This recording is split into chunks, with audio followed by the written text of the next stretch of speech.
Hi there, friends and neighbors, ships at sea, foreign legionnaires, and Helix fans everywhere. This is your captain, Brian Vollmer of the band Helix, and I'm on Talking About Rock.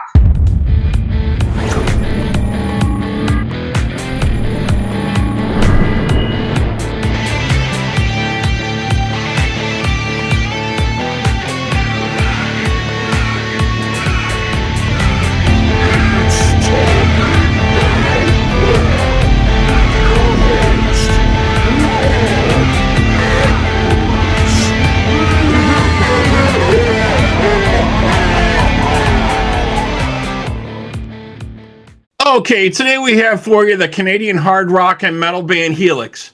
Known for their hit songs Rock You and for the Crazy Elephant cover of Gimme Gimme Good Lovin', the band's first US release, Heavy Metal Love, went to heavy rotation on the then just formed MTV in the day. Here to speak with us about their upcoming release, Scrap Metal, out on January 23rd, let's welcome Brian Vollmer. Brian, how are you? Great to be here. How are you, Robert? Good. Thanks for joining us.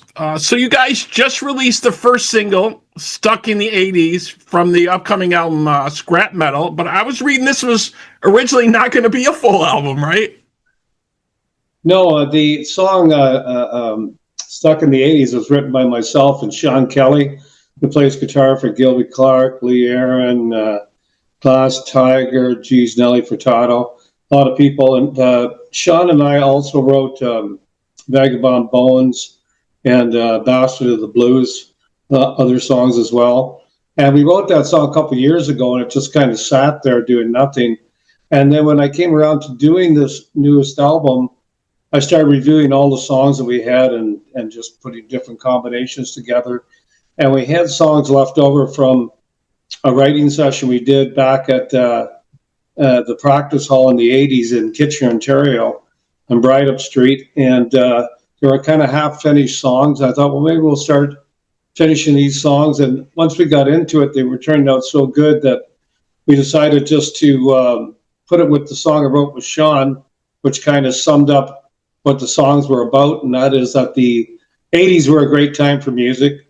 If you turn on the radio at any time, you hear Ozzy, Motley Crue, Ronnie James Dio, and they play more of that stuff than I think they do new stuff nowadays. So I thought I'd write the album about that, have the album be about that.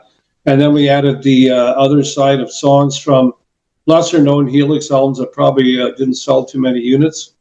So for all intents and purposes, fans don't really know the songs. And we ended up with just the cream of the crop, best songs from those independent albums that were released after we split with Capitol in 1989. Excellent. Yeah. So you mentioned the 80s. So let's do a quick review here of some Helix history, shall we say.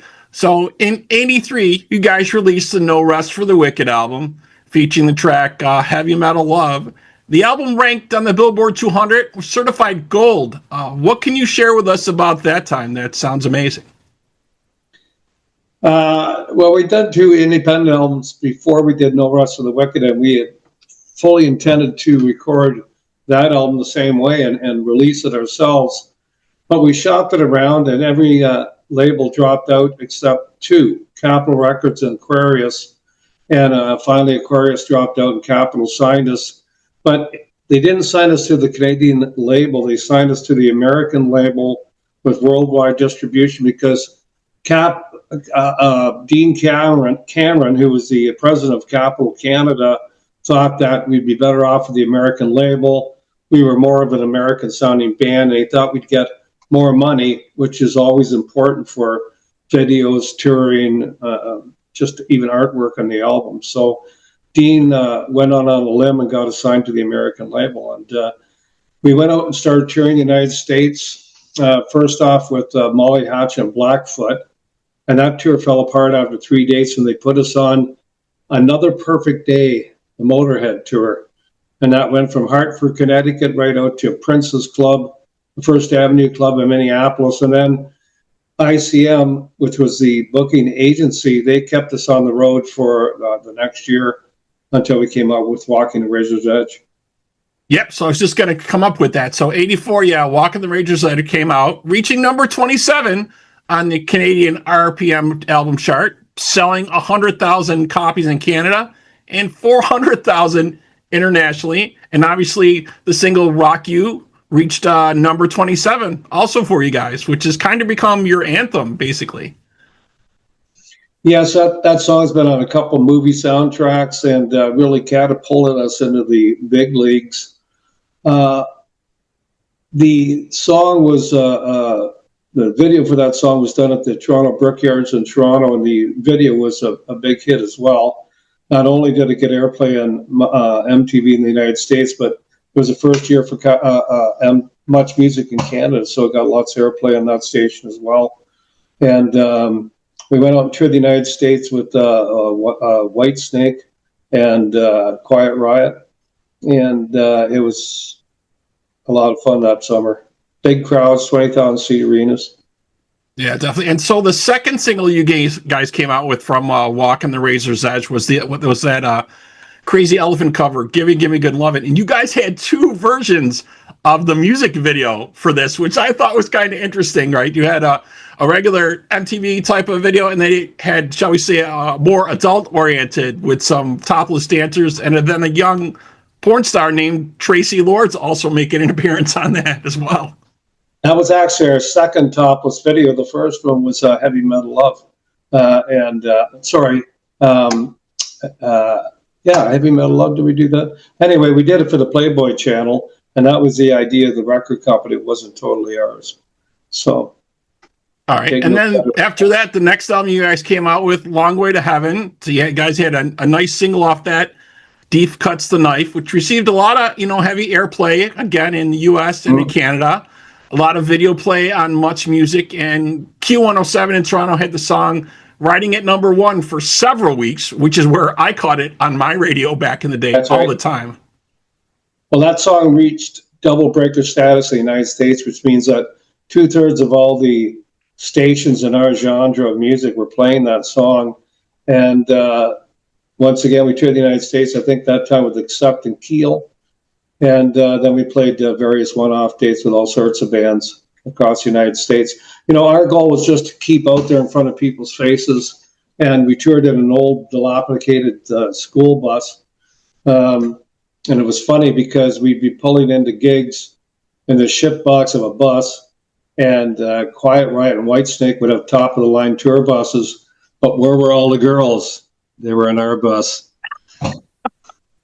In fact, Kevin DeBro and Carlos Cavazos come over one night to see what all the hubbub was about, and nobody paid any attention to them, so they left.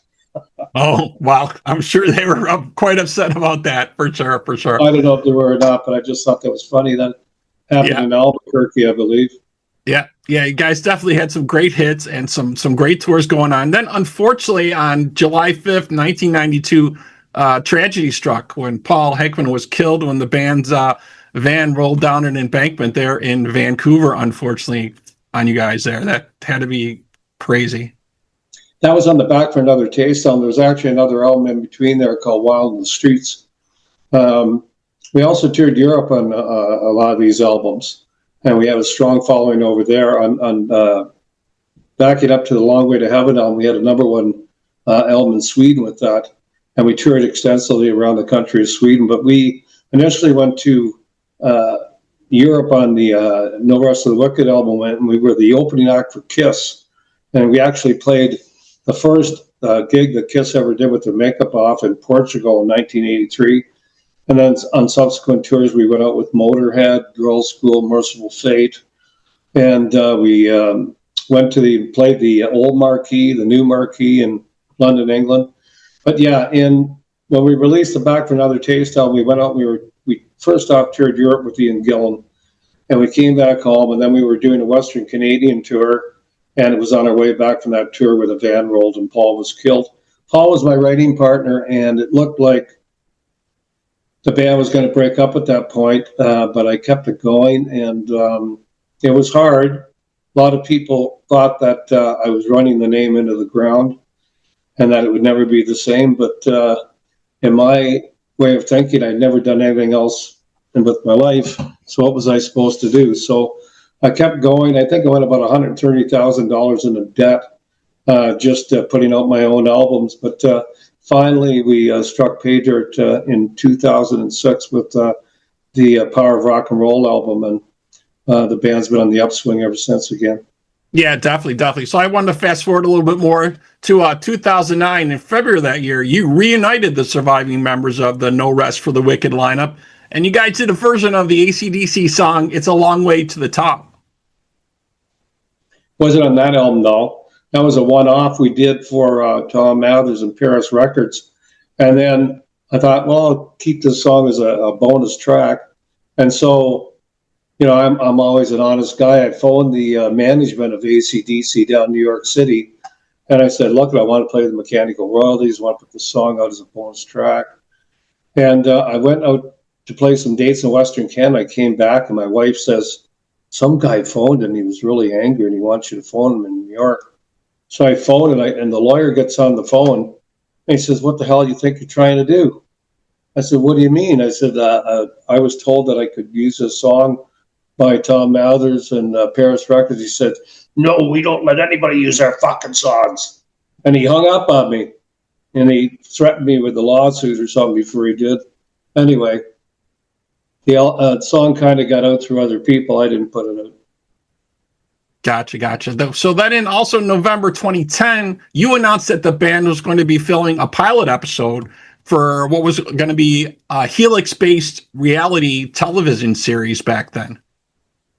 Yeah, it's when the Osbournes were out, and then people have laughingly referred to me as the Aussie of Canada because Helix is the oldest, probably metal band in the country. And so I thought, well, maybe I'll make a reality show called The Vollmer. So, you know, once again, on no money, I tried to put something together, but it didn't really go anywhere. But it was fun trying.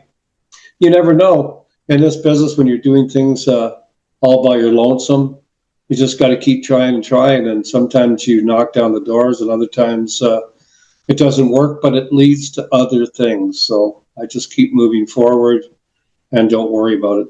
Yeah, you definitely did that. You know, you published your autobiography, Giving R, in December of 2005. And you also did a cameo appearance in the second Trailer Park Boys movie, Countdown to Liquor Day, which I thought was interesting as well. Yeah, we also toured with those guys out in Western Canada, and we had a lot of fun. They're a great bunch of guys. They give a lot of money to charity, and they're just fun to play with. They have no egos. One of the few acts I've ever toured with where you could just walk in their dressing room any time of the day and start talking with the guys. So, yeah, we still keep in touch, and probably be seeing them when we go out east this summer. Excellent. All right. So the new album, Scrap Metal, that'll be out and released on January 23rd. You guys booking any dates now? Do you have anything that you can announce yet or anything going on with that? We can't announce any dates yet, but we got 2 festivals so far for next year, and I'll maybe do a couple dates myself. I like booking my own dates, but it's, you know, I'm not really a promoter, so it's a roll of the dice whether or not you're going to make money. But I did a couple last year, and they were quite successful in London and Kitchener. So I might do the same again this year. You never know.